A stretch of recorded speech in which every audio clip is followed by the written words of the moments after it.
The Consoling Thoughts of St. Francis de Sales. Consoling thoughts on trials of an interior life, infirmities of soul and body, etc.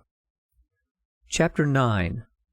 We should draw profit from our faults. The faults and infidelities of which we are guilty every day should indeed bring us shame and confusion when we approach our Lord.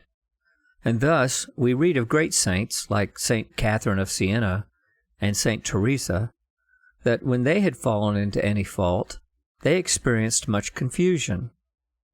Hence, it is very reasonable that, having offended God, we should retire from Him for a little by humility, and remain confused. For if we had offended only a friend, we should be ashamed to go near him. But we must not remain away always, for the virtues of humility, abjection, and confusion are medium virtues, through which we must ascend to the union of our soul with God. It would be no great matter to annihilate and confound oneself, which is done by an act of humiliation, if it were not to give oneself to God, as St. Paul teaches us when he says, "Divest yourselves of the old man, and put on the new." For we are not to remain naked, but to clothe ourselves with God. This little retirement is made only the better to rush into God by an act of love and confidence. We must not confound sadness with inquietude. It is self-love that raises a good deal of this confusion, because we are offended at not being perfect, less through love for God than love for ourselves. And though you do not feel confidence, you should not cease to make acts thereof, saying to our Lord, "My Lord, though I have no sentiment of confidence in Thee, yet I know that Thou art my God, and I am all Thine. I have no hope but in Thy goodness. Hence I abandon myself entirely into Thy hands."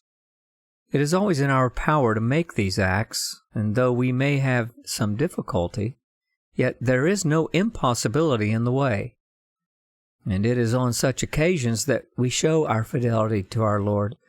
For though we make them without relish or satisfaction, still we have no need to be in pain on that account, since our Lord prefers them so. And do not say that you utter them only from the mouth, for if the heart did not wish it, the mouth would not say a word.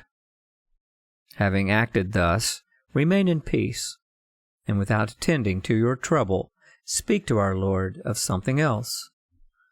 To conclude this point, it is good to have confusion when we have a knowledge and feeling of our misery and imperfection, but we must not rest there, or fall therefrom into discouragement, but lift our heart to God by a holy confidence, the foundation of which should be in Him, and not in ourselves, inasmuch as we change, but He never changes, always remaining the same, and as good and merciful when we are weak and imperfect as when we are strong and perfect. I am accustomed to say that our misery is the throne of God's mercy.